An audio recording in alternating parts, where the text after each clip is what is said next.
आज आपला प्रॅक्टिकलचा टॉपिक आहे identification of value of resistance by colour code. तर आपल्याला सर्वांना माहिती आहे की इलेक्ट्रॉनिक्समध्ये जे आपण रेझिस्टन्स वापरतो ते एकदम स्मॉल असतात आणि त्याच्यावरती कलरचा बँड दिलेला असतो।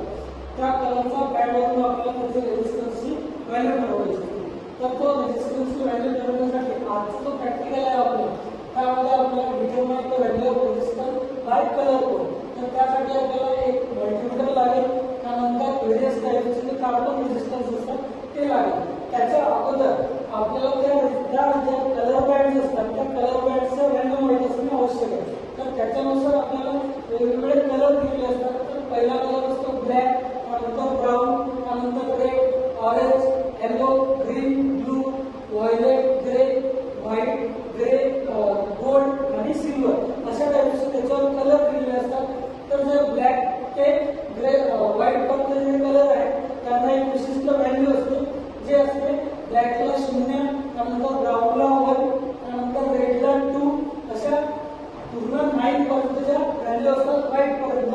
त्यानंतर जे आपले दोन कलर असतात एक गोल्ड आणि सिल्वर। तर गोल्ड आणि सिल्वर आणि आणखी एक असतो नो कलर। तर जर कोणता कलर नसेल तर त्याची व्हॅल्यू असते ±20%। तर हे जे काही तिन्ही कलर्स आहेत गोल्ड, सिल्वर आणि नो कलर याचा असतो टॉलरन्स दाखवतात हे आणि ते असतात गोल्डसाठी ±5%, सिल्वरसाठी ±10% आणि जर कलर नसेल कोणता तर त्याच्यासाठी ±20%। आणि आपला रेझिस्टन्सचं कन्स्ट्रक्शन जे असते ते या टाइपचं असते। याच्यावरती आपल्याला कलरचे डिफरंट बँड दिलेले असतात। तर जसं आपण आपला रेझिस्टन्स पाहतो तर राईट साइड कडून पहिला बँड जो असतो तो असतो टॉलरन्स बँड, त्यानंतर राईट साइड कडून दुसरा बँड जो असतो तो असतो मल्टिप्लायर बँड आणि त्यानंतर जो लेफ्ट साइड कडून पहिला बँड म्हणजे फर्स्ट डिजिट आणि सेकंड बँड म्हणजे सेकंड डिजिट असं बँड जर आणखी असेल तर थर्ड डिजिट। तर अशा प्रकारे आपला रेझिस्टन्स कार्बन रेझिस्टन्स असतात याच्यावरती डिफरंट टाइपचे कलर बँड दिलेले असतात, बरोबर। या कलर बँड नुसार आपल्याला त्याची व्हॅल्यू माहिती ठेवायची आहे। तर अशा प्रकारचं त्याचं कन्स्ट्रक्शन असते। तर राईट साइड कडून पहिला टॉलरन्स बँड, त्यानंतर मल्टिप्लायर बँड, सेकंड डिजिट आणि फर्स्ट डिजिट। तर आपल्याजवळ एक रेझिस्टन्स आहे त्याचा राईट साइड कडून माझ्या राईट साइड कडून पहिला गोल्ड बँड दिसत आहे तर मी लिहिला गोल्ड, बरोबर।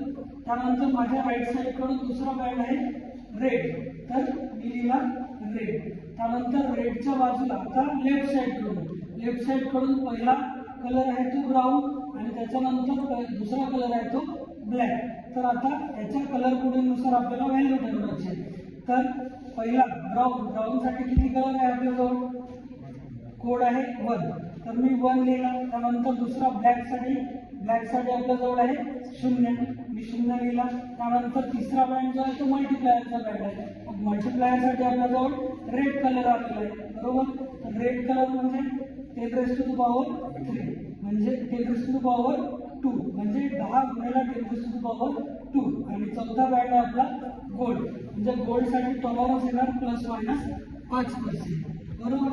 तर त्यानंतर 10 गुणिले 10⁻² म्हणजे किती असते 100।